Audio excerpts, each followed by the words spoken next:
first job is complete and my client was super happy, and I'd count that as a very successful day. So.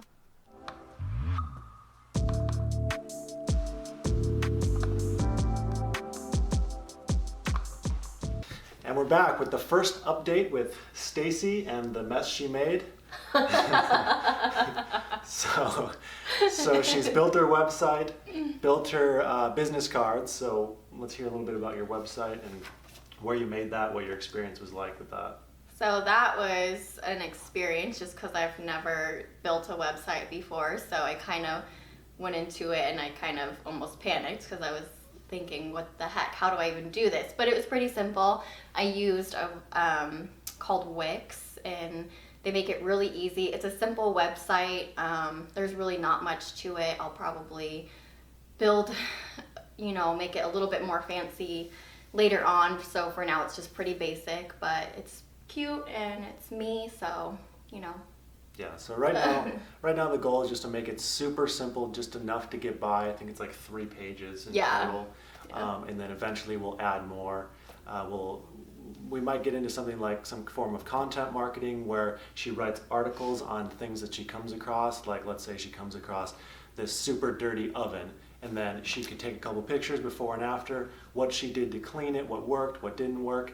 That way she can write an article on it and possibly record a video as well. So she has 2 forms of content, and then you put that on the website and you're marketing that. So then if someone searches how to clean a dirty oven, they might find her website and her article, which over time builds up and can eventually get her clients from that kind of stuff. Because let's say someone in Arizona searches for that, sees an article, sees that she services that area, they're gonna be like, wow, there's someone who's a complete expert who I can hire near me to get this kind of thing done. So that's what content marketing is all about. So we might get into that in the future, but right now we're just keeping it super simple and just a simple 3-page website, enough just for someone to click on the site and see that it's a legitimate business. So same with the business cards, super simple. Yeah. I think you ordered how many?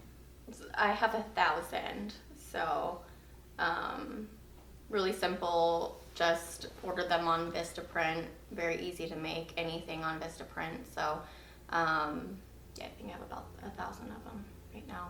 And then eventually we'll pass those out, start flyering. But huge news, Stacey got her first client. Yes. But before she got her first client, she dealt with a creep. Oh yeah. So it was a little bit discouraging. So let's hear that story. About that. So the first, I had bought something off OfferUp. It was, I believe, a dog kennel. And while I was there, he was we just had a short conversation, and he asked what I did for work.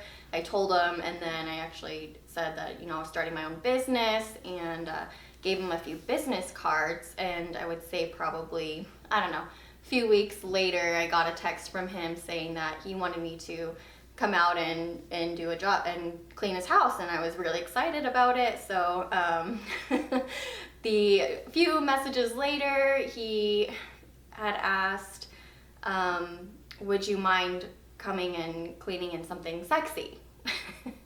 And I just thought, wow, this is so discouraging. And so eventually she did land her first real client. Yes. A paying client who didn't want anything creepy or gross.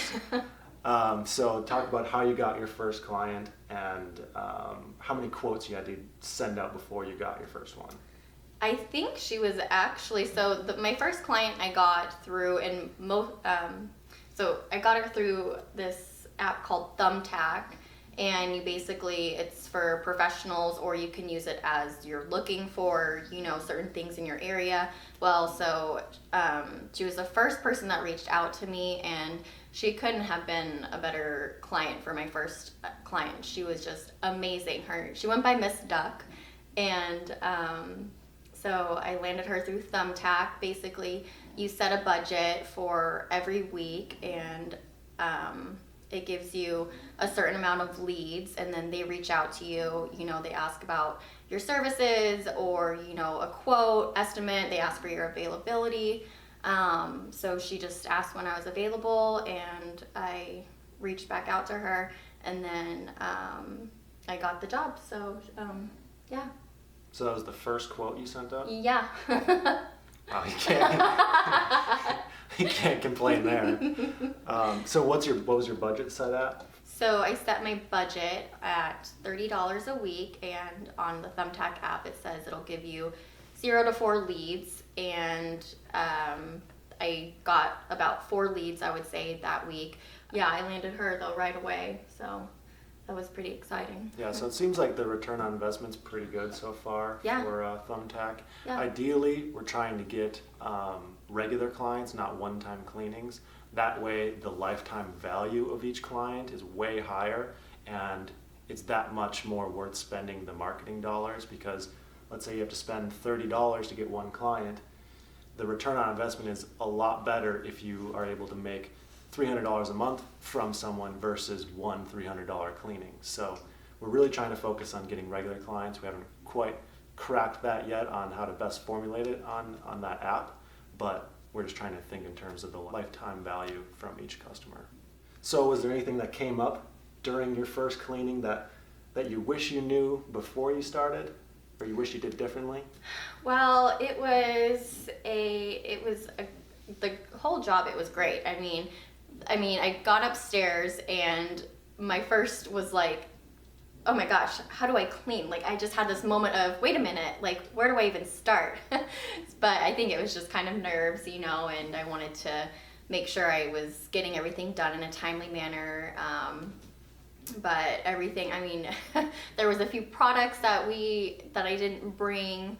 Of course, that's okay, because typically people have cleaning products at their home and they're more than willing to give them, let you use them. So I think the main issue I had with that job was I bought a broom off Amazon, and the broom ended up being maybe for like a child, like 10-year-old. So I spent most of the night sweeping with like my back bent, and that was not so great, but. So I'll be getting a new broom and making sure that we have all the products necessary. Yeah. Because although people are willing to let them use your products, it's not the best look. It's not, no. And you do feel kind of silly when you show up to a job and you're like, oh, I forgot my stainless steel cleaner. Right. So, but that happens. Yeah, so it's not the worst thing. It's the first time she's been paid to clean someone's house, so there's bound to be things that happen. But that kind of goes to show, like, you can't plan for everything, because she thought she had every supply. She bought this stuff on Amazon, and there were still things like, oh crap, yeah, I didn't think about that. So you can only plan so much, and there's still going to be things that come up in surprise. So is there anything that you did plan for or did, and then it panned out like perfectly how you planned? So I have a couple of little extra things that I do just to kind of set myself apart from any other cleaner. So I thought of bringing mints with me to put on the pillows of, on their beds, and stickers for the kids. This home had kids in it, and the family was away out of town, so Miss Duck was having us clean the house for her grandkids. So yeah, this is what I've talked about in the past, just little customer service gems, like things that give them a reason to talk about you and your company. Because just a clean house isn't enough, because basically anyone you hire is going to come and clean the house. Mm-hmm. But if you clean the house and then leave something, that additional, and make it that 110% experience, that's going to be the differentiating factor of whether someone tells their friends or not. And not with everyone, but if you do that enough times, just over the long term, you're going to get much more referrals, and then that's not having to spend the marketing dollars to pick up those new customers, and you're just all around doing a better job as well.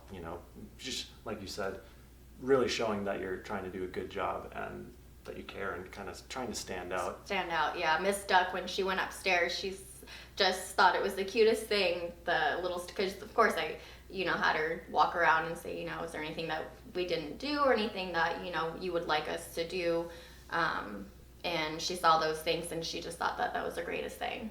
So it was kind of like, oh, I'm glad that she noticed. And so, I thought it worked out pretty well. Yeah, so we'll continue to try to do little things like that stand out. And I'm sure as you go along, you'll figure out 10 different things that that you can do at different houses.